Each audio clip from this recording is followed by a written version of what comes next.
Defense Minister, Minister Belousov, of course, we must look at not political statements, but the actions taken by the United States, and the actions taken by the United States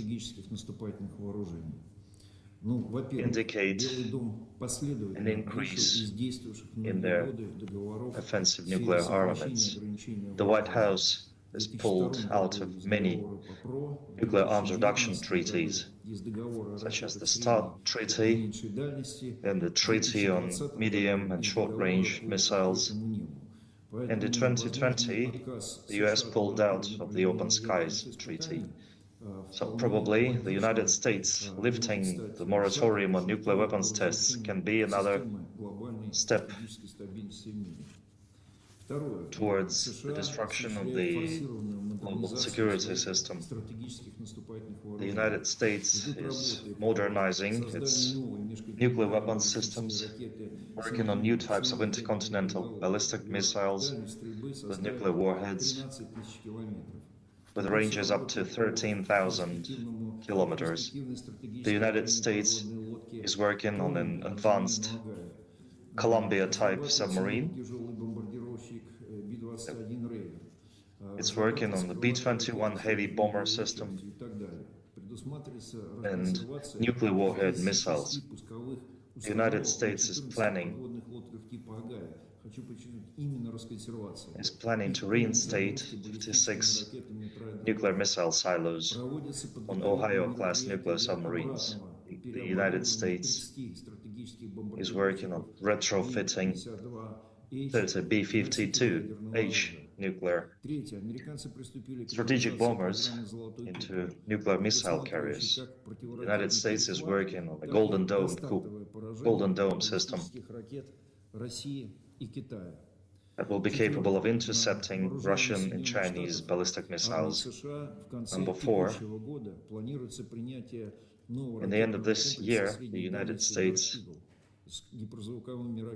plans to start building the Dark Eagle medium-range missile with nuclear warheads. And there are plans to deploy this missile complex in the Asia-Pacific region.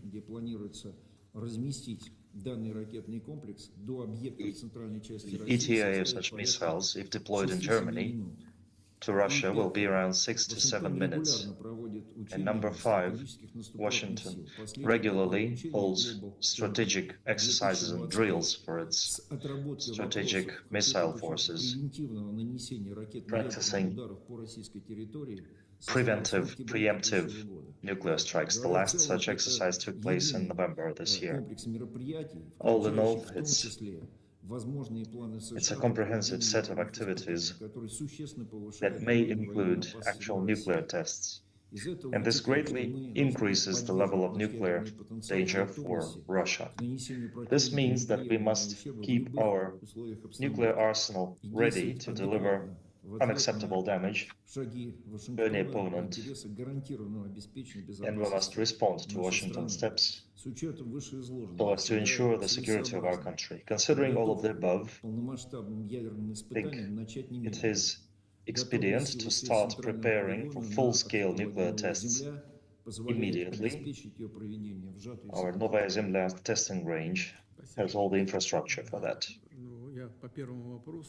Thank you. So this is why we have the Chief of General Staff here, and I would like us to hear him out as well. Comrade Commander-in-Chief, the fact that the United States offered no official comment on President Trump's words about the renewal of nuclear tests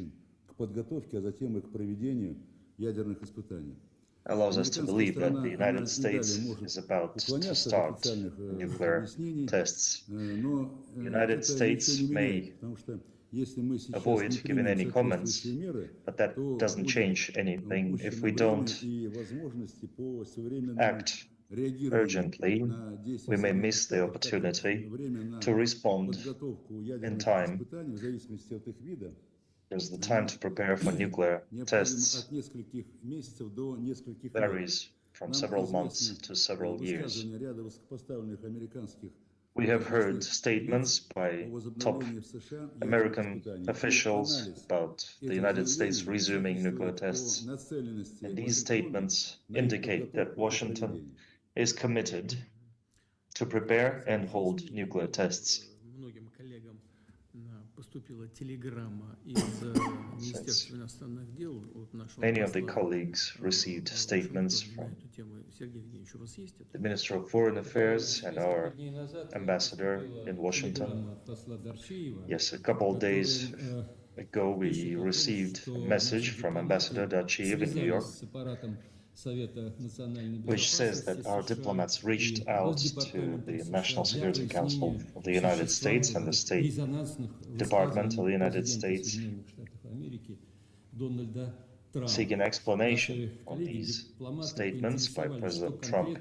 Our diplomats asked what exactly was meant by the recent statements by the leader of the United States and his order to the Pentagon to start nuclear tests immediately. So we required explanations by the State Department and the White House.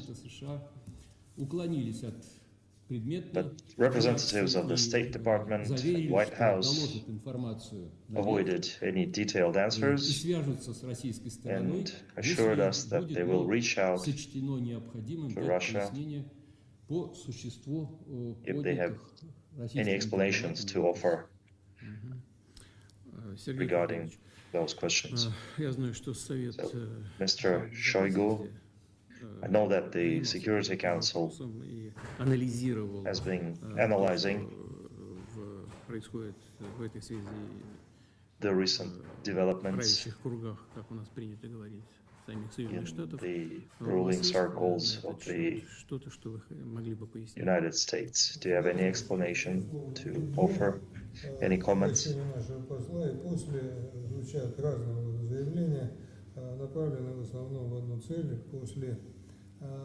Well, most of these statements have one goal.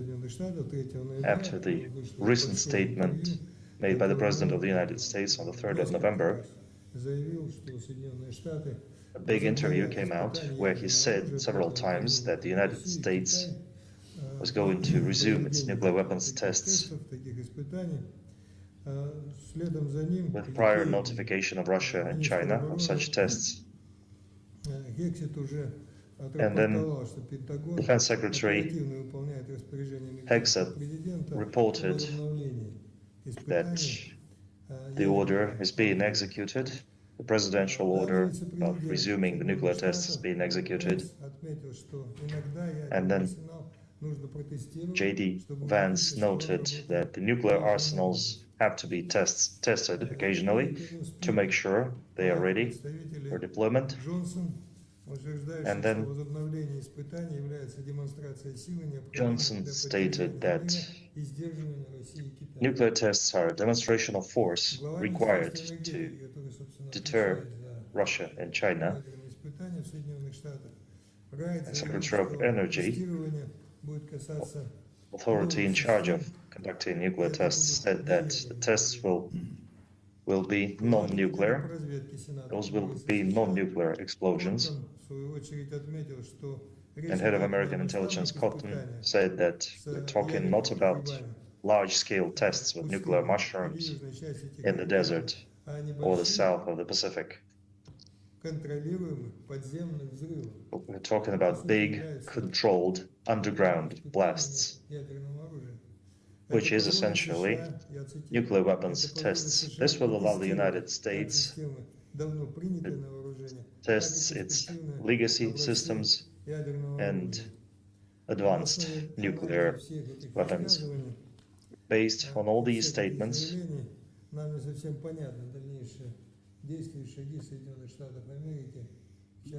the further actions of the United States will remain unclear whether they're going to hold the tests or not. Проблемами известно противодействие, прежде всего, иностранных разведок на территории Российской Федерации. Но тем не менее есть и your service mostly does counterintelligence on territory of the Russian Federation. What do you think of this? Well, first of all, the situation is quite difficult and should be treated with utmost seriousness. But there are too many issues right now to be making any specific decisions. So I'm asking for some time to look into the matter and to prepare a weighted decision. So I marked out certain statements here, and I would like to point out that Russia has always adhered and will adhere to its obligations regarding the all-encompassing ban on nuclear tests. And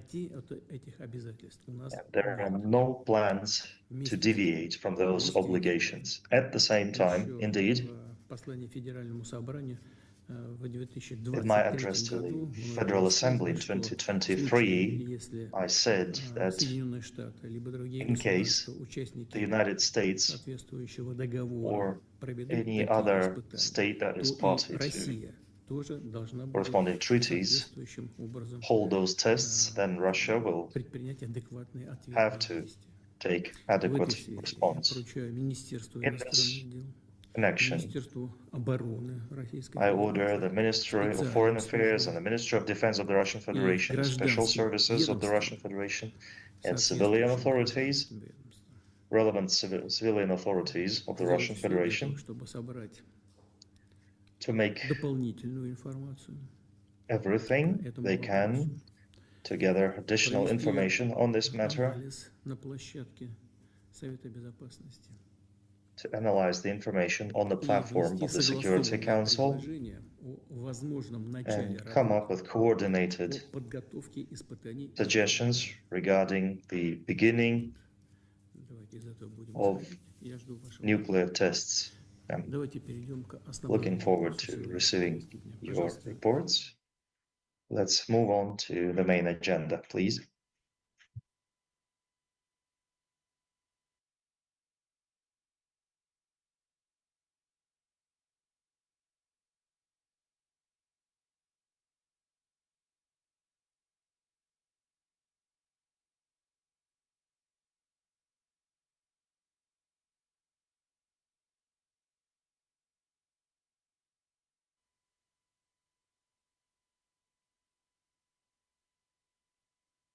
Уважаемые коллеги, добрый день.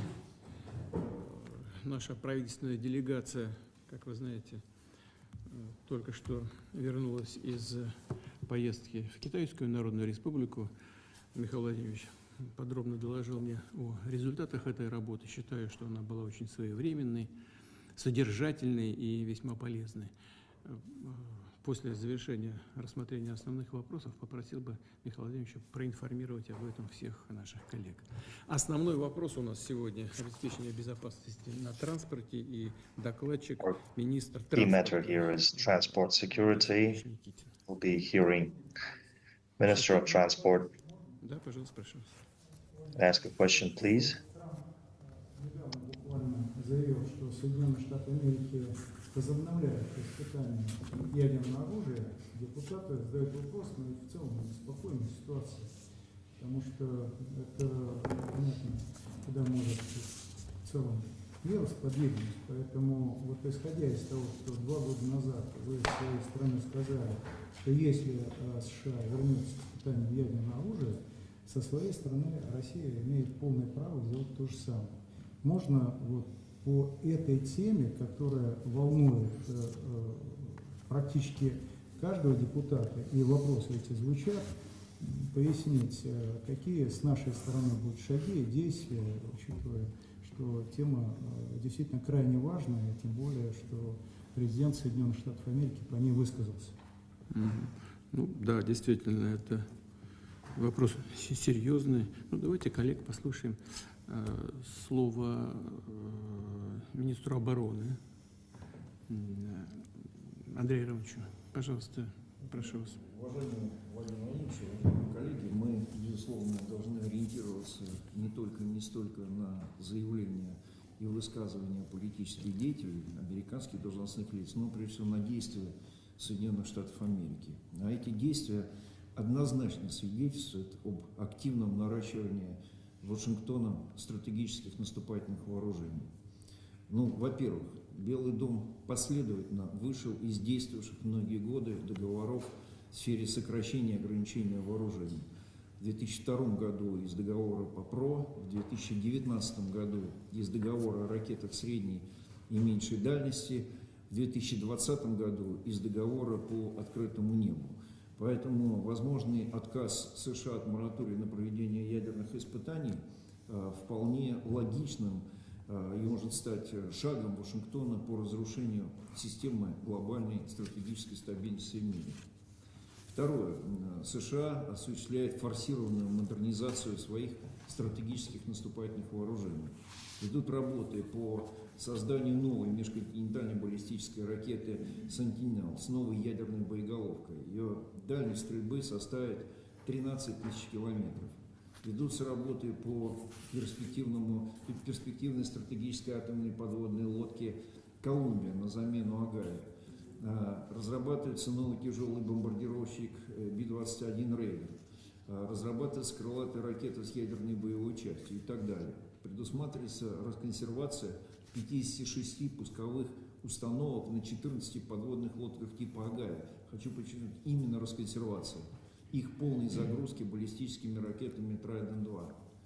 Проводятся подготовительные мероприятия для обратного переоборудования 30 стратегических бомбардировщиков Би-52H в носители ядерного оружия. Третье. Американцы приступили к реализации программы «Золотой купол», предусматривающей как противоракетный перехват, так и достартовое поражение баллистических ракет России и Китая. Четвертое. На вооружение Соединенных Штатов армии США в конце текущего года планируется принятие нового ракетного комплекса средней дальности Dark Eagle с гиперзвуковыми ракетами с дальностью стрельбы 5500 километров.